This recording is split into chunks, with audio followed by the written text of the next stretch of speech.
যুবক যখন সেজদায় যায়, যুবক তো জানে না, ও তো জানে আমার চলায় জমিন কাঁপে, ও তো জানে যে আমার চলায় এলাকা কাঁপে।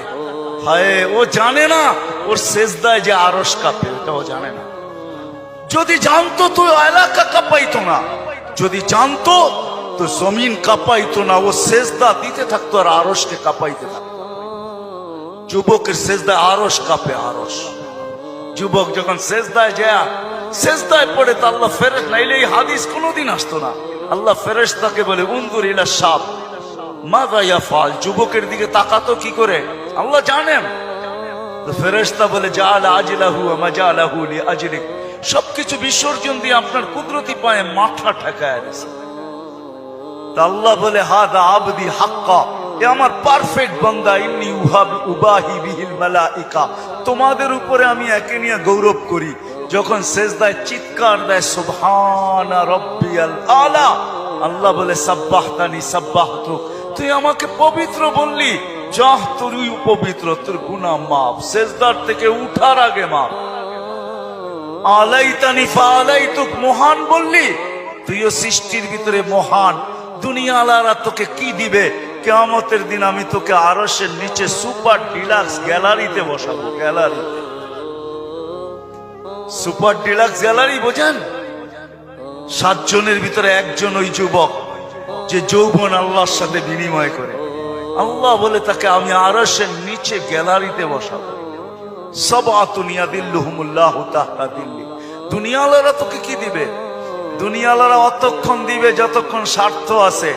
হইতে পারে স্বার্থ শেষ তো তোমার এতিম বাচ্চা, তোমার দুধের শিশুকেও এতিম করতে দুনিয়াওয়ালারা দ্বিধা করবে না, দ্বিধা করবে না।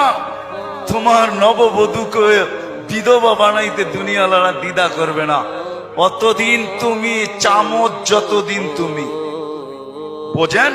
রাগ হয়ে গেলেন? যুবক পায়ে হাত রাখি, মাপ চাই তোমাদের কাছে। অতদিন তুমি দুনিয়াওয়ালাদের কাছে দাম পাবে যতদিন তুমি চামচ হবে, চামচ। আল্লাহ বলে আমার কাছে দাম ভিন্ন, সত্য এটি। এই জন্য আসেন আজকের মজলিস থেকে ওয়াদা করে উঠি যে আজকের থেকে ভাববো যে আমি যে কোনো মুহূর্তে যেতে পারি। আমি বাবাইতে চাই, এই জন্য আমার কাছে পিছনে একটা প্রমাণ আছে। এই উম্মত যদি ভাবতে ভাবতে কোনো দিক দিশা না দেখে, আর যদি মাথায় হাত উঠায়া দিয়া চিৎকার দেয় আল্লাহ, কোনো দিকেই তো দেখি না, নিজেকে কি ধ্বংস করে ফেললাম? এটা মুখ দিয়া উচ্চারণ করতে দেরি, আল্লাহ ঘোষণা দিতে দেরি করেন না। ফালাম্মা তায়াক্কানতা বিল বাওয়ার ওয়া যানানতা আন্নাকা মিন আহলিন নার মানাহতু ইলাইকা রিদওয়ানি ওয়াল্লাইতু ইলাইকা গুফরানি ওয়া কুলতু লাকা লা তাহসান গফারতু লাকা যুনুবা ওয়াল আওসার ওয়া লিআজলিকা সাম্মাইতু নাফসি আল আজিজুল গফফার। আল্লাহ বলে তুই চিৎকার দিতে দেরি, আমি রেজার চাদর দিয়ে তোকে ডাকতে দেরি করি না, মাগফিরাতে ডুবাইতে দেরি করি না। তুই অনুভব করিস না, তোর পিঠে হাত রাখা আমি বলতে থাকি চিন্তা করিস না, গুনাহ খাতা মাফ করে দিলাম, তোর জন্যই তো আমি আজিজুল গফফার। এই জন্য চিন্তা করাইতে চাইতেছি। আসেন আজকের থেকে একটু চিন্তা করি যে আমি প্রস্তুত কতটুকু, প্রস্তুতি কতটুকু। এটার জন্যই আল্লাহ ওয়ালাদের সোহবত লাগবে, এটার জন্যই হক্কানি আলেমদের স্পর্শ লাগবে। মেরে দোস্ত, চোখের পর্দা একদিন খোলা যাবে। যদিও আজকে আমরা নিশাগ্রস্ত, কোরআনই বলে ওয়াতারান নাসা সুকারা, আজকে সবাই আমরা নিশাগ্রস্তের মতো। যুবক যৌবনের নিশায়, নারী নারীত্বের নিশায়, পুরুষ পুরুষত্বের নিশায়, বাড়িওয়ালা বাড়ির নিশায়, দোকানওয়ালা দোকানের নিশায়, হাটওয়ালা হাটের নিশায়, কাঠওয়ালা কাঠের নিশায়, রোডওয়ালা রোডের নিশায়, অফিসওয়ালা অফিসের নিশায়, আদালতওয়ালা আদালতের নিশায়। প্রত্যেক ব্যক্তি কসম খোদার আমরা নিশাগ্রস্ত, যার কারণে অনুভব হয় না কিছু। ঘোর একদিন কাটবে, খোদার কসম কাটবে। মালাকুল মউত হাত রাখতে দেরি, নিশার ঘোর কাটতে দেরি হবে না, নিশার ঘোর কেটে যাবে, আমাদের নিশার ঘোর কেটে যাবে। কবি শুধু শুধু বলে নাই ফাসাউফা তারা ইদান কাশাফাল গুবারু আফারসুম তাহতা রিজলিকা আম হিমার। কোরআনও এক জায়গায় বলতেছে তুমি অতি সত্তর দেখবে, অতি সত্তর তুমি দেখবে, বেশি দূরে না। তারাউনাহু বাঈদা ওয়া নারাহু কারীবা। আল্লাহ বলে ভাবতেছো তুমি অনেক দূরে, না না, আমরা দেখতেছি তোমার নাকের ডগায় চলে আসছে, তোমার দুয়ারে চলে আসছে। এই জন্যই আল্লাহর রাসূল দয়ার নবী সতর্ক করছেন উম্মতকে, আসবাহতা ফালা তানতাযিরিল মাসা। সকাল মিলল তো দুপুরের অপেক্ষা করো, বিকালের অপেক্ষা করো না। বিকাল মিলল তো সকালের অপেক্ষা করো না। এই জন্য আসেন, আল্লাহ ওয়ালাদের সোহবত লাগবে,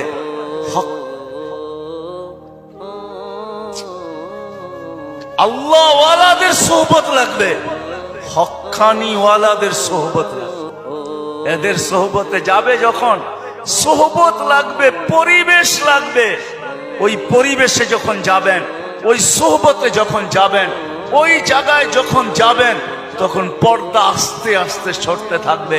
সূর্য যেমন উঠতে থাকে তো ঘন কুয়াশাও আস্তে আস্তে সরতে থাকে। এক সময় সবকিছু ক্লিয়ার হয়। হক্কানি ওয়ালাদের, আল্লাহ ওয়ালাদের সোহবতে যখন যাবেন, তখন এই নিশা কাটতে থাকবে। ঘরে যখন আলোচনা হইতে থাকবে, নারী পুরুষ যখন আলোচনা করবে, তখন আস্তে আস্তে কুয়াশা কাটতে থাকবে। এই জন্য সবার কাছে দরখাস্ত, আসেন আসেন। লম্বা করার সুযোগও আমার কাছে নাই, কারণ আমি অসুস্থ, আমার চোখ করছে, তা নিয়েও আমি আসছি, কিন্তু ওয়াদা দিছি, এই জন্য চলে আসছি। আমি আসছি গত 9 তারিখে, 1 মাস টানা সফর করার পরে আমেরিকা থেকে আসছি। আসার পরের দিন থেকে অসুস্থ, আর প্রতিদিনই প্রোগ্রামে যেতে হয়, কেননা ওয়াদা। এরা কি জবাব দিবে মানুষের সামনে? ইজ্জত বেজ্জতির প্রশ্ন বিদায় চলে আসছে, বিদায় শেষ জায়গা আমি চলে আসছি। আসেন, ভাববেন তো? পাক্কা ওয়াদা করতেছেন? আরে চিন্তা করেন, ওই উম্মত কেন চিন্তা করবে না যার চিন্তায় 60-70 বছরের ইবাদত রাখা আছে? লা তাফাক্কুরু সাআতিন খায়রুম মিন ইবাদাতি 60 আও 70 সানা। ওই উম্মতের চিন্তার কোনো প্রয়োজন ছিল না। সে চিন্তা করবে তো করবেই বা কেন? তার চিন্তার ভিতরে কোনো ওয়েট ছিল না, ওজন ছিল না, কোনো বিনিময় ছিল না। এই উম্মত চিন্তা করবে না তো করবে না কেন? যার প্রত্যেক চিন্তার মুহূর্তের বিনিময় 60-70 বছরের ইবাদত দেওয়ার জন্য আল্লাহ প্রস্তুত। নাইলে এই হাদিস আমাদের দুয়ার পর্যন্ত আসতো তো আসতো কেন? একটু বিবেক দিয়া ভাবেন না? আল্লাহ বিবেক দিছে, ভাবেন। ভাববেন না কেন? ভাবেন, আপনি ভাবেন। ভাবনার দ্বারা কি হবে? একটু আগেই তো আমি হাদিস শুনাইলাম, এই উম্মতের ভাবনারও ওজন আছে। এই উম্মত ভাবতে দেরি, আল্লাহর রহমত উম্মতের দিকে ছুটে আসতে দেরি করে না। এই জন্য ভাববো, হক্কানি আলেম আর আল্লাহ ওয়ালাদের সোহবতে যাব। যাবেন তো? যাবেন? কমসে কম নামান, কমসে কম নিজের নামটা লেখায় রাখেন, কাজে দিবে। জানি না কথাটা কতটুকু সত্য, কতটুকু মিথ্যা, কিন্তু ছোটবেলার থেকে ছুঁই না আসতেছি, এই জন্যই বলতেছি। আবার দেখতেছি যে কথাটা আসলেও সত্য। ইউসুফ আলাইহিস সালামকে যখন বুড়ি কিনতে যান, তো সবাই বলছে বুড়ি তুমি কিনবে তো কিনবে কি কইরা? টেন্ডার তো সবার আগে শো কইরা বসে আছে মিশরের বাদশাহ। এর টেন্ডারের উপরে যাবে তো যাবে কে? সবচেয়ে বড় পুলিশে লাগায় বসে আছে, তুমি কিনবে তো কিনবে কি কইরা? বলছে আমি কিনতে চাইতেছি না, আমিও জানি কিনতে পারবো না, কিন্তু আমি চাই লিস্টিতে আমার নামটা থাক। কিয়ামতের দিন যদি লিস্টি খোলা হয় যে ইউসুফের ক্রেতা কে কে ছিল, আমার নামটাও যেন আসে। সত্য এটাই, কিয়ামতের দিন হক্কানি আল্লাহ ওয়ালাদের, ওলামাদের লিস্টিও খোলা হবে। লিস্টি যদি খোলা না হইতো, তাইলে এই কথা আমার কাছে কোনোদিন পৌঁছতো না। এই উম্মতকে আল্লাহ ডাইরেক্ট জাহান্নামে পাঠাবেন না, ফয়সালা হয়ে গেল পাঠাবেন না, ডাইরেক্ট পাঠাবেন না। অন্য উম্মত ফয়সালা হবে সিধা জাহান্নামে, এই উম্মত যাবে না। এই উম্মতকে আল্লাহ এক জায়গায় নিয়ে জড়ো করবে। জড়ো করা বোঝেন তো? একত্রিত করবে, ওই জায়গায় নিয়ে করবে যেই জায়গা দিয়ে আলেমরা জান্নাতে যাবে। যখন আলেমরা ওইখান দিয়ে অতিক্রম করবে, তো আল্লাহ পুরা মজমাকে বলবে, কে কাকে চিনো, কাল লিস্টিতে কার নাম আছে, তাড়াতাড়ি ধরো, চলা কিন্তু গেল। তো যায়া ধরবে, হযরত আপনার লিস্টিতে তো আমার নাম আছে, আপনাকে তো আমি চিনি, মহব্বত ছিল, ভালোবাসা ছিল, আসা যাওয়া ছিল, উঠা বসা ছিল, চলাফেরা ছিল, খাওয়া লওয়া ছিল, আর শুনেও আসতেছি আপনারা সুপারিশের অধিকার পাইছেন, আল্লাহ আপনাদের সুপারিশ কবুল করবে, আমাদের ফয়সালা জাহান্নাম হয়ে গেছে, একটু যদি হাত উঠায়া দিতেন হয়তো নিষ্কৃতি পাওয়া যেতাম। তো আলেমরা দেখবে যে ঠিক কিনা তার কথা, ওইখানে আল্লাহ প্রমাণিত করবে প্রজেক্টরের ভিতরে, দেখতে সে যা বলবে ওটা সত্যায়িত হইতে থাকবে। তারপরে আলেমরা সম্মিলিতভাবে আল্লাহকে বলবে, আল্লাহ আমরা জান্নাতে যাব না। আল্লাহ বলবে, কেন যাবে না? এরা সবই তো আমগো লিস্টির মানুষ, সবই তো পরিচিত, এরা দুযোগে চলে যাবে আর আমরা জান্নাতে চলে যাব। রাসূলুল্লাহ সাল্লাল্লাহু আলাইহি ওয়াসাল্লামকে মুখ দেখাবো তো দেখাবো কি? যাব না। বলছে কেন, কখন যাবে? এদেরকে দিলে যাব, তা আল্লাহর রহমত জোশ আসবে, আল্লাহ বলবে যে যাকে চিনো নিয়ে চলে যাও, এটার নামই সুপারিশ। এই জন্য বলি কমসে কম নামটা রাখেন লেখা, জান সম্পর্ক জোড়েন আল্লাহ ওয়ালাদের কাছে, আর বলেন হুজুর আমার নামটা একটু লেখা রাখেন, যে আপনার সাথে আমার সম্পর্ক লেখা রাখেন। চড়বেন তো, নাইলে আমি এত লম্বা কথা বলতাম না। আর তিথি হইল আজকের থেকে কোনোদিন নামাজ ছাড়বো না, ওয়াদা কিন্তু পাক্কা। যেইখানে থাকি, যেই অবস্থায় থাকি, যেইখানেই থাকি ওইখানেই দাঁড়ায়। দুনিয়ার কিছু নামাজ আছে, এক নামাজে জান্নাত আছে। হ্যাঁ হ্যাঁ আছে, হুজুরকে জিজ্ঞেস করেন। পাহাড়ের চূড়ায় আজানের আওয়াজ গেছে, ওইখানেই দাঁড়ায় গেছে আল্লাহু আকবার। চূড়ার নামাজ তাকে জান্নাত দিবে, জান্নাত। হ্যাঁ, ক্ষেতের ভিতরে আছে, ক্ষেতের আইল বলেন আর লাইল বলেন আর যেটাই বলেন, ক্ষেতের ভিতরে আছে, আজানের আওয়াজ আসছে, ওইখানেই আতাইলের ভিতরে বলেন আর লাইলের ভিতরে বলেন আর আইলের ভিতরে বলেন, গামছা বিছাইছে আর আল্লাহু আকবার। মালিক তুই বড়, আমার ক্ষেত বড়। অফিসে আছে, কাজ করতে করতে ছুটার রাস্তা নাই, চেয়ারের পাশেই দাঁড়ায় গেছে আল্লাহু আকবার। এই সমস্ত ক্ষেত্রগুলা জান্নাত ওয়াজিব করে দেয়, ওয়াজিব।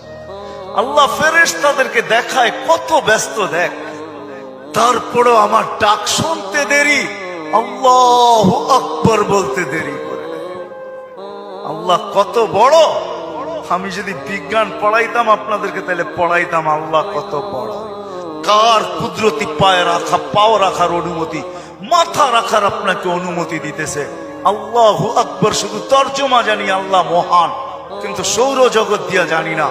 যদি সৌরজগৎ পড়াইতাম তাহলে আপনাদেরকে আমি দেখাইতাম কত বড় আল্লাহর কুদরতি পায়ে আপনি মাথা টেকাইতেছেন, কত বড় আল্লাহ।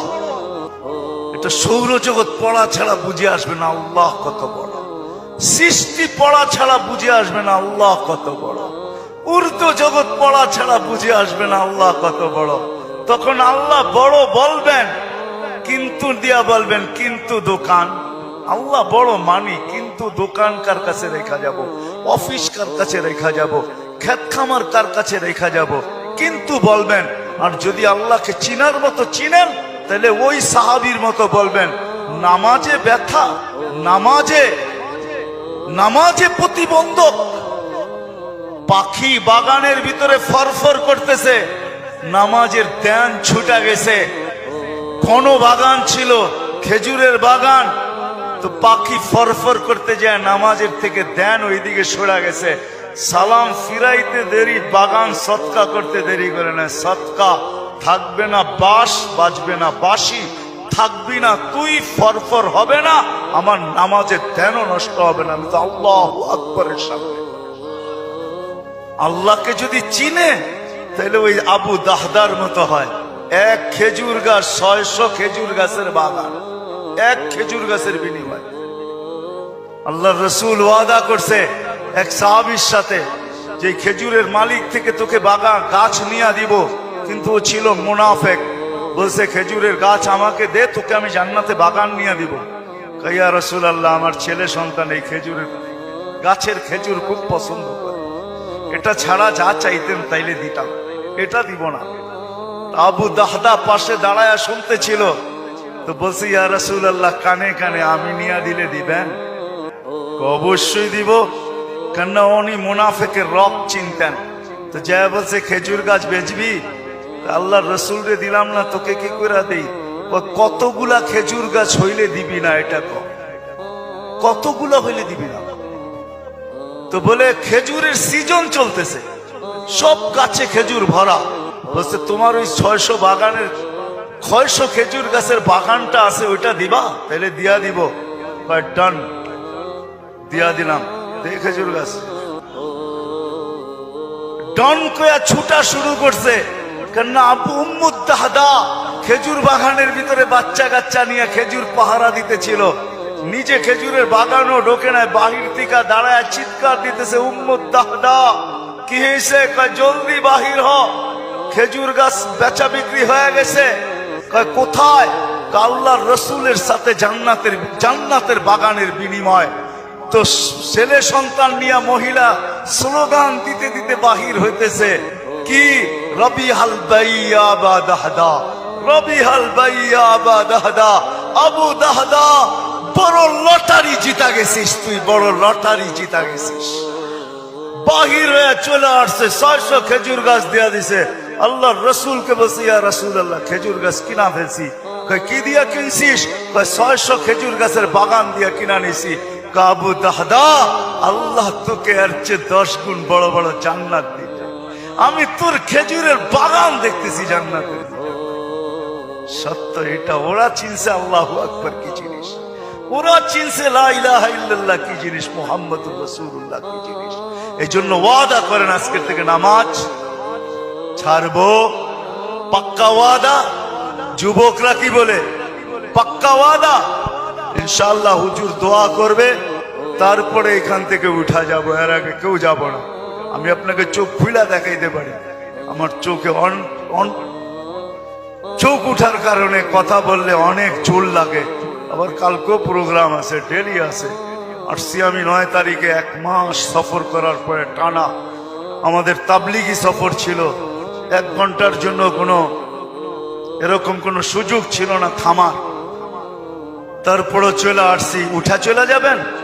আল্লাহওয়ালা মানুষ, একটু আগেই তো আল্লাহওয়ালাদের সোহবত বলতেছিলাম। ইনশাআল্লাহ ওনার দোয়া শুইনা, দোয়া নিয়া তারপরে যাব। আল্লাহ আমাদের সবাইকে আমল করার তৌফিক দান করুন।